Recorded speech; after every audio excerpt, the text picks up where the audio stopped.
All right, greetings YouTube. It is Farmer Ross here at Misty Moon Farms, and today we're going over how to grow carrots, the finer points of growing carrots in our What to Grow series. So, if you've ever had a homegrown carrot before, you know why you want to grow them. They are exponentially sweeter than any store-bought carrot,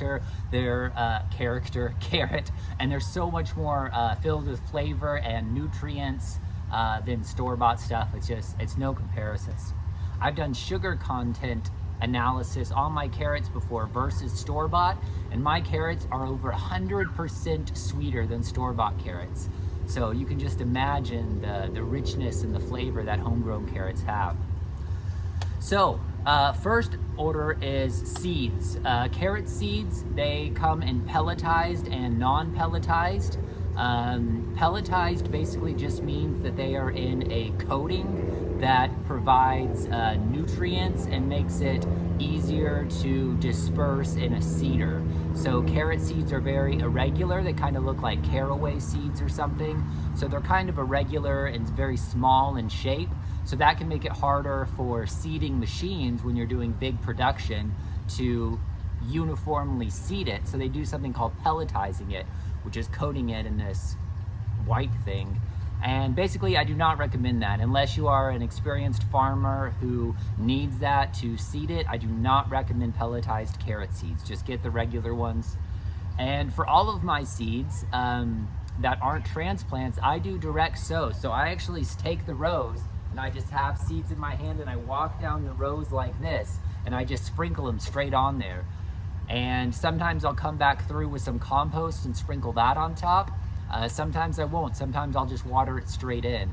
And I really found that method works the best. Trying to mess with seeders, I've used a lot of different seeders before, and really just sprinkling it on there like you're sprinkling salt or something. Also with the seeds, you want to consider the variety. So there's tons of different kinds. There's colors, there's length, size, shapes, all the different kinds of characteristics you can imagine of a cylindrical object of about 6 inches. So the carrots that we grow are called Atlas carrots, and they're very small. So you see them in the thumbnail. They're only 4 to 6 inches. They're pretty small.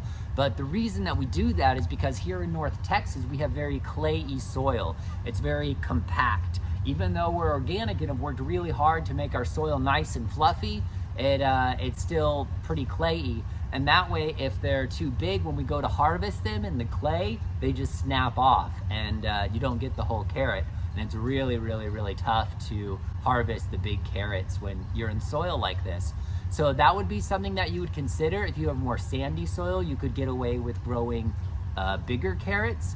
And then if you have clayey soil, I'd recommend sticking with growing some smaller 4 to 6 inch carrots.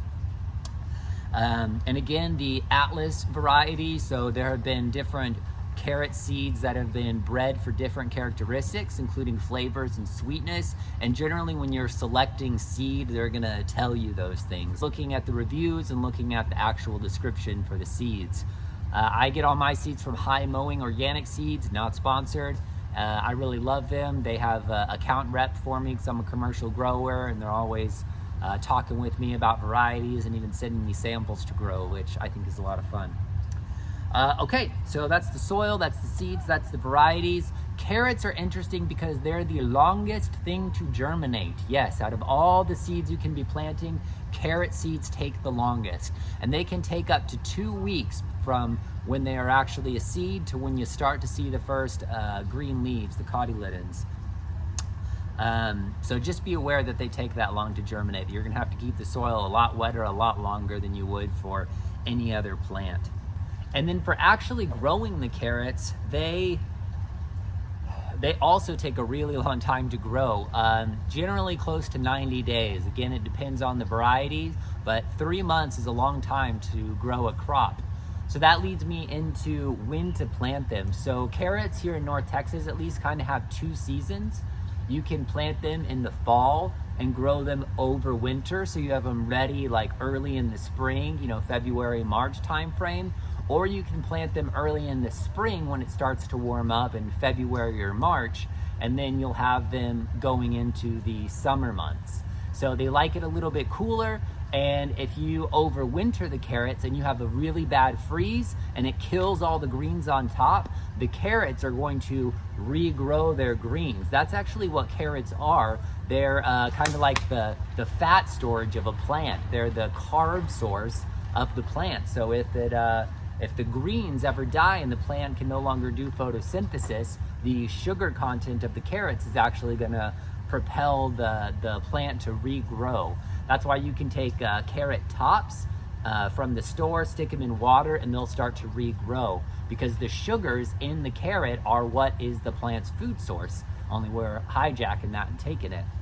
In terms of fertilizers, you're going to hear me say this over and over again on the channel, that fertilizers aren't necessary if you have the right soil.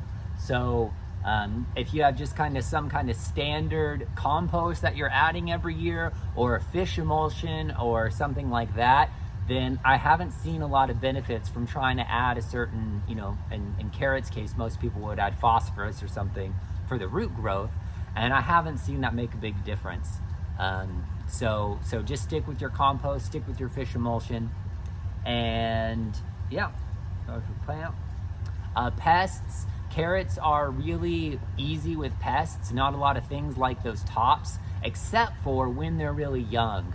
So if you have bunnies or mice or something like that, like we get in the greenhouse here sometimes, then you might experience the rodent mammals eating the plant tops when they're still really young.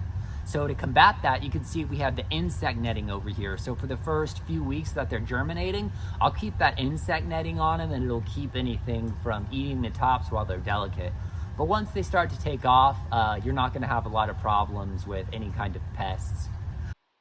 All right, so there you guys go. I hope this video was useful in your carrot growing adventures. And if you have any questions, feel free to comment below and I'll try to get back to them. And I wish you guys, as always, happy growing.